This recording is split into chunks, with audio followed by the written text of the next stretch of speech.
Halo teman-teman sekalian, Assalamualaikum warahmatullahi wabarakatuh. Kembali lagi dengan saya Intan Romana Putri. Di sini kita akan belajar bersama bab 5 Pendidikan Pancasila dan Kewarganegaraan kelas 8 dengan menggunakan kurikulum Merdeka, yaitu Sumpah Pemuda dalam Bhinneka Tunggal Ika. Jadi ada 2 poin ya teman-teman, ada Sumpah Pemuda dan ada Bhinneka Tunggal Ika. Mari kita simak sama-sama videonya.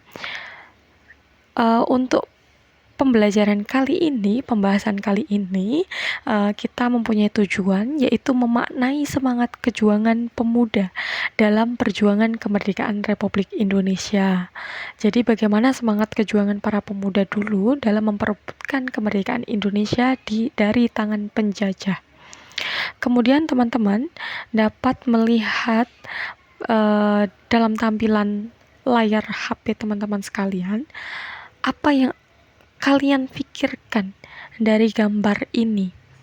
Ada peta Indonesia, kemudian di dalamnya ada berbagai macam animasi orang per orang, mulai dari orang yang memakai pakaian adat, kemudian orang membawa bendera merah putih, kemudian orang yang memakai kebaya, kemudian ada orang yang sedang menari atau menunjukkan kebudayaannya, kemudian ada orang yang menggunakan pakaian khas adatnya ataupun budayanya.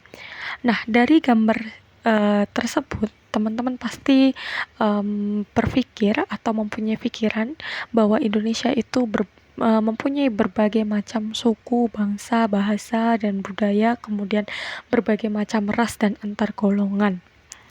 Dari perbedaan-perbedaan tersebut, itu tidak bisa apabila tidak disatukan dalam satu kesatuan. Karena apa? Karena akan terjadi perpecahan satu sama lain. Daerah-daerah yang berbeda ataupun perbedaan yang ada itu ketika tidak disatukan maka akan ingin menang sendiri, atau dalam arti akan mementingkan golongannya sendiri-sendiri. Nah, perbedaan-perbedaan tersebut disebutlah ataupun tercantum dalam kata Bhinneka Tunggal Ika. Bhinneka sendiri mempunyai arti beraneka ragam. Tunggal artinya satu, kemudian Ika artinya itu.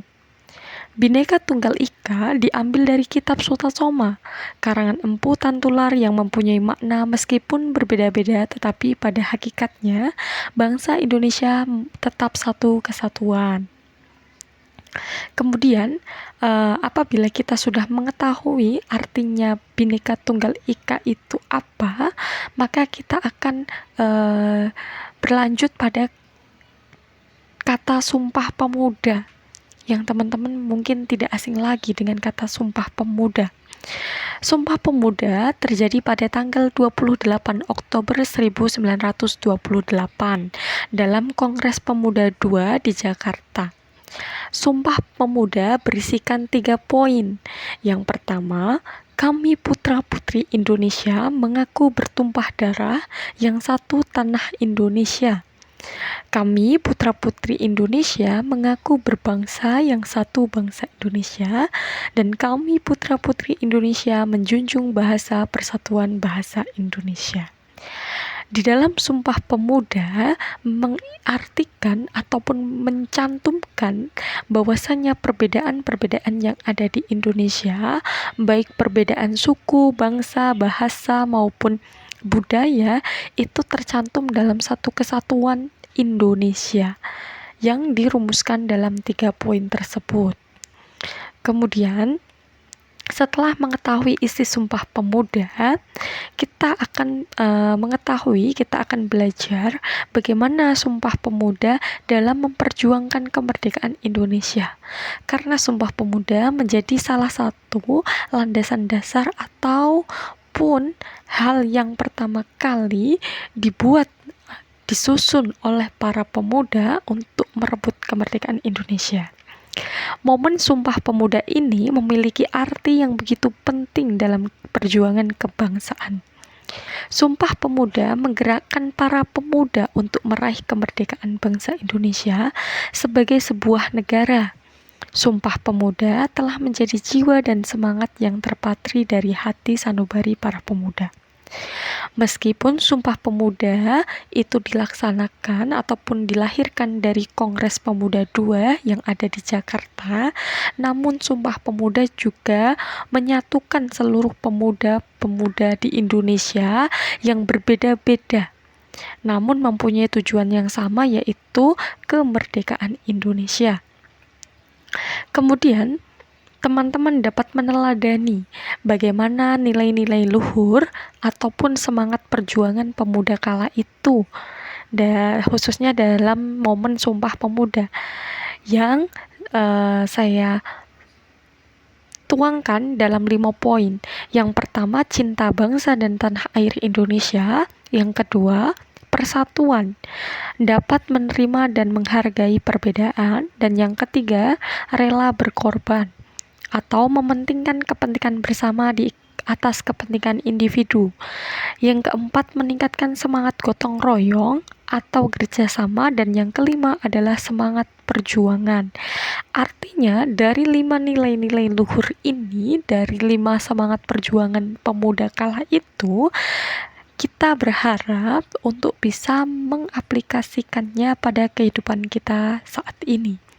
Artinya 5 nilai tersebut itu disesuaikan dengan lingkungan kita, ataupun kita dapat melakukan perjuangan sesuai dengan arus modernisasi dan globalisasi yang ada pada kita saat ini. Nah, setelah kita belajar bersama mengenai Sumpah Pemuda dan Bhinneka Tunggal Ika, mari kita mengerjakan tugas mandiri untuk mengukur kemampuan kita setelah kita mendapatkan ataupun belajar materi ini. Yang pertama, berikan 5 contoh nyata perilaku yang merupakan implementasi semangat perjuangan kepemuda kala itu. Artinya, 5 contoh semangat perjuangan pemuda yang bisa kita terapkan dalam kehidupan sehari-hari saat ini, dan apakah kamu sudah melaksanakan contoh tersebut? Jika iya, kenapa kamu melakukannya? Dan jika belum, apa yang menyebabkan kamu belum melakukan hal tersebut? Oke, semoga apa yang kita pelajari ini bisa bermanfaat untuk kedepannya, dan sampai ketemu. See you. Terima kasih. Wassalamualaikum warahmatullahi wabarakatuh.